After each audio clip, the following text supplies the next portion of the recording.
Lee Van Cleef, a legend in the film industry with his angular face and cool temperament, has conquered the hearts of audiences through more than 170 on-screen roles throughout his career. Born and raised in Somerville, New Jersey, he lived through difficult times during World War II, served in the United States Navy on a minesweeper, and was honored with the Bronze Star. Van Cleef's acting career began with his first steps on stage and then opened with his first role in the Western film High Noon, 1952, although this role was only a small supporting role. However, with his originality, edge, and lack of words on screen, he quickly attracted attention, often cast as a villain or supporting role in Western and crime film. Yet Van Cleef's career experienced a standout moment when he was offered the co-lead role in Sergio Leone's For a Few Dollars More. With this role, he shows a unique style and attracts viewers with his coolness and mystery. This film made Van Cleef's name rise and become one of the most famous stars in the spaghetti western genre. Not stopping there, Van Cleef continued to assert his appeal through a series of other famous films such as The Good, The Bad and the Ugly, The Big Gundown, and Death Rides a Horse. With his sharp acting and cool demeanor, he has conquered the hearts of audiences around the world. Although his career faced turmoil after a serious car accident, Lee Van Cleef still maintained his mindset and spirit in the film industry. He continues to achieve success with many impressive roles in movies and television series, keeping his name bright in the hearts of fans. Lee Van Cleef, an icon of Western films and a monument to the art of acting. With diverse and impressive roles, Lee Van Cleef is not only an excellent actor but also a symbol of style and class. He has shown his versatility in acting by playing roles ranging from brutal villains to tough characters with a benevolent heart hidden behind the surface. Along with his film career, Van Cleef also made his name in television history with his leading role in the martial arts film The Master, where he showed off his amazing martial arts abilities. Despite a life full of hardships and difficulties, Lee Van Cleef always maintained his passion and commitment to art, leaving an indelible mark in the hearts of fans and the film industry. Lee Van Cleef is not only a movie star, but also a symbol of strength, bravery and somewhat the kindness hidden behind his cold exterior. His excitement in art has inspired the next generation and continues to live on in the hearts of audiences through the great works he left behind. Although he passed away in 1989, Lee Van Cleef's legacy still lives on through the film and television works he left behind. His diversity and influence in the film industry are still admired and celebrated. Remembering Lee Van Cleef is not only remembering his famous roles on screen but also remembering a person, an artist with soul and deep love for art. Memories of him are historical moments, stories about the power of passion and perseverance. With a huge career and exceptional talent, Lee Van Cleef has contributed to the film industry a magical and indelible part. The films he participated in are always bright spots in the hearts of fans and a constant source of inspiration for future generations. Lee Van Cleef, a legend that will never be forgotten, still lives in the hearts of those who love the art of film and television. Remembering Lee Van Cleef, we not only remember the majestic pictures on the screen, but also a man with enthusiasm and steadfast spirit. Even though he has gone through many trials and hardships in his life, he still maintains his professional ethics and passion for art.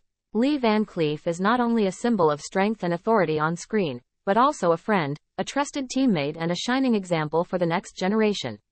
Curiosity about what's behind the still images and the words on the script page are something he always cherishes and brings to each of his roles. Lee Van Cleef is gone, but his legacy still lives on in the hearts of fans and is an indispensable part of cinema history. He has left an indelible mark, a constant flow of emotions and memories in the hearts of those who love the art of cinema. Lee Van Cleef, a great name, an unforgettable legend. After leaving the Navy, Lee Van Cleef began his acting career with his first stage role in the play Our Town at the Little Theater Group in Clinton, New Jersey. From there, he continued to participate in many other plays and attracted the attention of producers and talent scouts.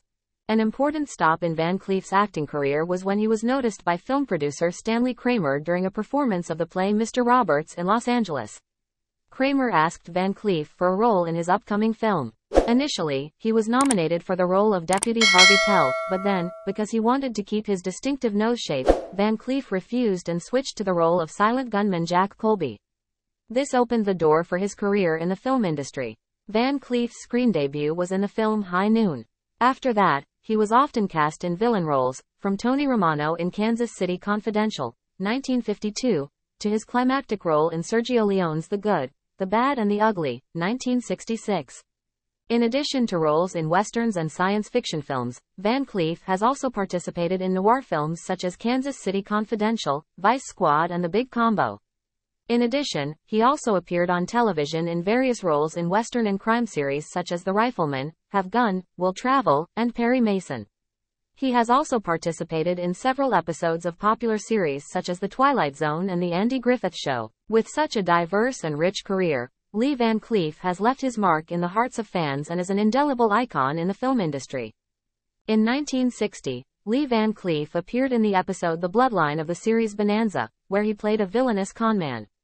In 1961, he had a memorable role in episode 7 of The Twilight Zone third season, called The Grave, where he portrayed a villainous gunman. Van Cleef's career was not limited to the western and noir genres. He has also participated in action, adventure and psychological films.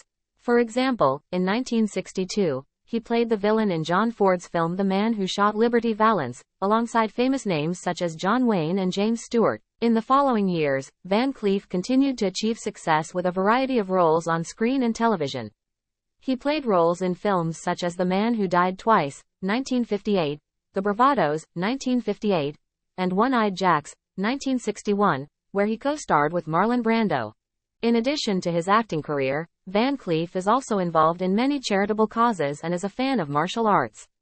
He also spends time teaching martial arts to teenagers and young people. With such a rich and varied acting career, Lee Van Cleef became an icon in the film industry and is still remembered and honored today. During the 1970s and 1980s, Lee Van Cleef's career continued to grow with many impressive roles in action and adventure films.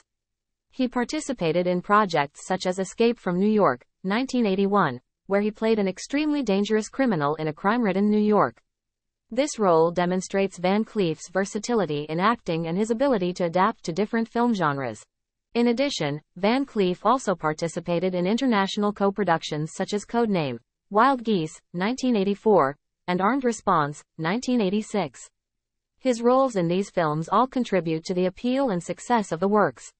Although he has gone through many ups and downs in his career, from villain roles to supporting roles and even leading roles, Lee Van Cleef still maintains his spirit and passion for the art of acting throughout his life. This helped him become one of the most illustrious actors in cinema history and is still remembered and honored by fans around the world. In the last years of Lee Van Cleef's life, although he no longer appeared on screen much, he continued to participate in film and television projects. He appeared in films such as Speed Zone, 1989, a racing comedy where he played a humorous and charismatic character. In his later years, Lee Van Cleef also devoted time to his family and personal interests. He lives a quiet, comfortable life, and continues to contribute to the community through philanthropy and charitable activities. Although he passed away in 1989, Lee Van Cleef's legacy continues to live on through the film and television works he left behind. With his diverse and impressive career, he has become an icon of the film industry and is still respected and celebrated by fans around the world. Lee Van Cleef, a legend that will never be forgotten. In addition to his brilliant on-screen acting career, Lee Van Cleef's personal life is also full of turmoil and diversity. He was married 3 times and experienced ups and downs in family relationships. Van Cleef's first marriage began in 1943 to Patsy Ruth Call. They have 3 children, Alan, Deborah and David. However, after almost a decade, they broke up in 1958. This separation was not only a breakdown in their personal relationship but also affected their family life. As a great star of the screen, Lee Van Cleef has left a deep mark not only in the film industry but also in the hearts of his fans. Even though he has passed away, his legacy continues to live on through the film and television works in which he participated. Van Cleef's turbulent personal life is also an inseparable part of the image of a real person, full of emotions and life experiences. From joys to sufferings, he has experienced a full and meaningful life. Lee Van Cleef, a legend of the screen, a great acting talent and a person with a deep soul. Although he is gone, he is still remembered and honored not only for his reputation but also for his enthusiasm and indomitable spirit. After that, Van Cleef married for the second time with Joan Marjorie Drain in 1960. Although this marriage lasted until 1974, it also faced many challenges and difficulties. Both have faced pressure from life as artists, as well as personal challenges. Finally, Van Cleef married Barbara Havelwan for the third time in 1976. Although they spent many happy years together, the marriage was not without its difficulties. However, Barbara survived Lee Van Cleef when he died. In addition to the ups and downs in family life, Lee Van Cleef also faced health challenges. He lost the middle finger joint of his right hand while building a playhouse for his daughter. This event was not only a physical injury but also a painful experience in his personal life. Looking back, Lee Van Cleef's personal life contains many stories, from joy and happiness to challenges and suffering. But through all the difficulties, he maintained his spirit and continued to live a meaningful life, leaving an indelible mark in the hearts of his fans and the film industry. Even though he has faced upheavals in his personal life, Lee Van Cleef has always found passion and meaning in the art of acting and other activities in life. He spends time with his family and loved ones, along with carrying out charitable activities and helping those in need. Van Cleef's loss of a knuckle was not only a physical event but also a painful experience. However, he did not let this event weaken his spirit. Instead, he used it as an opportunity to focus on other aspects of his life and acting career. Finally, even though he passed away in 1989, Lee Van Cleef's legacy still lives on through the film and television works he performed. He is an icon of the film industry and an unforgettable legend, with a great influence on the art of acting and the trust of fans around the world. Lee Van Cleef had been struggling with heart disease since the late 1970s and was later fitted with a pacemaker in the early 1980s. However, despite the incapacitation of the disease, he did not stop loving passionate about the art of acting and continues to participate in film projects. On December 16, 1989, just 24 days before his 65th birthday, Lee Van Cleef passed away at his home in Oxnard, California after a heart attack. Nasopharyngeal cancer was determined to be the secondary cause of his health deterioration and tragic death. The consequence of this loss is not only the loss of a great actor but also a void in the film industry. Lee Van Cleef is known not only for his famous villain roles but also for his sincerity, talent and passion for the art of acting. He is buried in Forest Lawn Memorial Park Cemetery, Hollywood Hills, California, where an inscription on his tombstone refers to his many outstanding performances as villains, best of the bad. His funeral was attended by many fans, including colleagues and friends in the film industry. Clint Eastwood, one of Van Cleef's close friends, attended the funeral and remembered him as a talented colleague and valued friend. The passing of Lee Van Cleef is a great loss for both the film industry and fans around the world. Those who loved him not only remember the outstanding acting roles he performed but also the spirit and soul of a true actor. Lee Van Cleef is not only a symbol of beauty and strength on screen, but also a man of dedication, passion and enthusiasm. Even though he has passed away, his legacy continues to live on in the cinematic works he left behind, and in the hearts of those who loved him. Lee Van Cleef left an indelible mark on film history and is still remembered as one of the most illustrious actors of his generation. Each of his roles is a wonderful picture of the talent and strength of a true artist. Lee Van Cleef's passing is not only a loss to the film industry but also a profound mourning for those who loved and respected him. He left an indelible mark in the hearts of fans and in the history of world cinema. Despite facing challenges in life and health, Lee Van Cleef still maintains his passion and commitment to the art of acting. His determination and spirit have inspired many people, both in the industry and in society. With each role, Lee Van Cleef brought a part of himself and created bold and unique characters. From playing scary villains to optimistic and touching characters, he has been engraved in the minds of the audience. In the hearts of fans, Lee Van Cleef still lives on through the images and memories of an excellent actor and a wonderful person.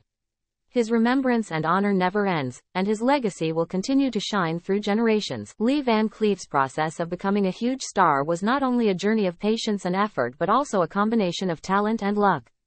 His career began with his first steps on a small stage in New Jersey, where he sought and challenged himself in the performing arts. After starting to participate in plays and small roles on stage, Lee Van Cleef quickly attracted the attention of filmmakers and directors. The important thing is that he constantly practices his acting skills and is always confident in every role he takes on. Van Cleef's career took a leap forward when he was chosen by Sergio Leone for the lead role in For a Few Dollars More in 1965, and then in The Good, the Bad and the Ugly in 1966. These roles launched his name rose to new heights and established him as a star in the spaghetti western genre. With each character he played, Lee Van Cleef brought a variety and depth, from hard-boiled gunslingers to determined and mysterious villains. His meticulous acting and ability to express moods have created unique and memorable characters, leaving a deep impression on the audience. Besides his successful acting career, Lee Van Cleef also became an inspiration for many other works of art such as comics, music and video games. His influence spans generations and still lives on in works of art and in the hearts of fans around the world. Lee Van Cleef has become an icon of the spaghetti western film genre not only because of his outstanding acting talent but also thanks to his dedication and passion in each role. The characters he portrays are not only symbols of the Wild West but also symbols of strength, courage and loyalty. Lee Van Cleef's process of becoming a huge star is not only a combination of talent and luck but also the result of perseverance and constant effort. He had to overcome many challenges and difficulties in his career, but thanks to his strong will and passion for the art of acting, he rose and became one of the biggest stars in film history. Image. Every character that Lee Van Cleef portrays is created with absolute focus and dedication. He spent time researching and understanding his characters so that he could express them in the most realistic and profound way. This dedication has created unique and memorable characters that leave an indelible mark on audiences. From his role as Angel Eyes in The Good, the Bad and the Ugly to his role as Sabata in the film series of the same name, each of Lee Van Cleef's characters has its own mark and has become a symbol of the spaghetti western genre. His sharpness, strength and mystery made each character so vivid and attractive that it was impossible to ignore. Finally, Lee Van Cleef's contributions not only stop at stage and screen but also spread to many other artistic fields such as comics, music and video games. His name and legacy still live on in the hearts of fans and are a constant source of inspiration for the next generation. Lee Van Cleef has become an icon not only because of his outstanding acting ability but also because of his compatibility with the characters he portrays. Each of his characters is unique and profound, created from a thorough research and investment process. Lee Van Cleef's roles in Sergio Leone's films, such as Angel Eyes in The Good, The Bad and the Ugly, were among the biggest highlights of his career. He excellently expressed the cruel and mysterious nature of the character, creating a deeply memorable image in the minds of the audience. However, more than just villains, Van Cleef has also portrayed Fortschritt beurteilen und zum Maßstab unserer Beurteilung machen. Also, große Verwirrung hinsichtlich der großen Schiffe Gerechtigkeit und Leistung eigentlich. Und da helfen uns Noten nicht weiter. Da helfen uns Noten nicht weiter. Und wenn das also die meisten, die heute hier in diesem digitalen Raum da sind, werden sich, wenn sie ein entsprechendes Alter erreicht haben, schon mit den Untersuchungen auseinandergesetzt haben, die schon in die 1970er Jahre zurückreichen, wo man immer wieder und unwidersprochen zeigen kann empirisch, Noten sind unfair, ungerecht, ungenau in der Messung von Kompetenzen, von Fähigkeiten. Sie sind alles das, was man nicht erwarten würde von einem guten Instrument zur Feststellung, was Leistung, was eigentlich jemand kann oder wozu er oder sie fähig sind. Dennoch daran fest, und das ist das interessante Phänomen gesellschaftlich. Und wir halten unter anderem daran fest, weil wir der Soziologe würde sagen, Narrativ pflegen im Schulsystem, dass die Schule doch eine Selektion und eine Allokationsfunktion hat. Die muss auswählen, die muss bestimmen, wer wohin kommt, wer an welche Uni, wer welches Fach studieren kann. Fragen Sie dann mal die Großunternehmen in Deutschland, ich nenne jetzt keine Namen, wo ich mich umgehört habe, wie wählen die denn ihre zukünftigen Mitarbeiterinnen und Mitarbeiter aus? Doch in der Regel nicht nach einem Notendurchschnitt, sondern die machen eigene Assessment Center. Oder die gucken nach, was können die eigentlich wirklich. Das heißt, das Narrativ, wir brauchen Notensysteme, um das gesamte gesellschaftliche Verteilungssystem aufrechtzuerhalten, das ist, glaube ich, ein Märchen. Jetzt habe ich auch als Lehrer gearbeitet und habe auch mit Noten gegeben. Es gibt Leute, die sich noch deutlich mehr Gedanken darüber gemacht haben, zum Beispiel die Preisträgerschulen des Deutschen Schulpreises. Die arbeiten an alternativen Formen der notenfreien Beurteilung. Das sind jetzt Modelle, die ausprobiert werden und das sind auch sehr viele Erfolge, die damit eingefahren wurden. Aber was kann man da tun, damit diese Konzepte in das Bildungswesen insgesamt übertragen werden können? Ja, die Frage bezieht sich sicherlich auf viele gute innovative Ansätze. Gar nicht nur die Leistungsbeurteilung, sondern ganz viele Ansätze. Ist immer die Frage, wie kriegen wir es denn aus dem Einzelschulbeispiel hinaus in die Fläche? Und die Antwort ist leider genauso komplex, wie Schule eben funktioniert. Das heißt, auf der einen Seite ist es extrem wichtig, dass man immer wieder sichtbar macht, und das macht ja auch der Deutsche Schulpreis unter anderem, die Schulakademie greift ja auf, sichtbar macht, welche Modelle gibt es eigentlich überhaupt und welche Spielräume gibt es, die eigentlich nicht genutzt werden. In fast allen Bundesländern können Sie bis einschließlich der 8. Jahrgangsstufe notenfrei arbeiten. Das geht. Sie müssen das entsprechend natürlich beantragen. Und das Interessante ist, wenn man dann empirisch guckt, brechen die dann zusammen, wenn sie ab der 9. Jahrgangsstufe, wenn es auf den Abschluss zugeht, Noten vergeben müssen, fällt dann sozusagen auf, dass die überhaupt nichts gelernt haben, dann weiß man inzwischen, nein, das ist überhaupt nicht so. Die Umstellungsphase ist ein bisschen interessant, aber Schülerinnen und Schülern gelingt das sehr wohl, wenn sie erstmal ein Selbstverständnis von ihrer eigenen Leistungsfähigkeit entwickelt haben durch entsprechende Feedback-Systeme, die nicht notenbasiert sind, fällt das denen sehr gut und sehr einfach, dass sie tatsächlich auch Notenrückmeldungen gelassen einordnen können. Was bedeutet das? Ist das eigentlich gerecht? Ist das sinnvoll? Und das diskursiv mit ihren Lehrerinnen und Lehrern in solchen Schulversuchen machen. Also, es ist ganz wichtig, dass man die gesetzlichen Spielräume nutzen kann. Das Zweite ist tatsächlich, dass man immer wieder versucht, Schulentwicklungsmaßnahmen so anzulegen, dass man die konkreten Beispiele in Portfolioarbeit, in Lernentwicklungsberichten und ähnlichen anderen Instrumenten der Leistungsbeurteilung, dass man die auch kennt. Und dass man aber auch zweigleisig argumentiert und sagt, Leute, das ist auch kein Allheilmittel.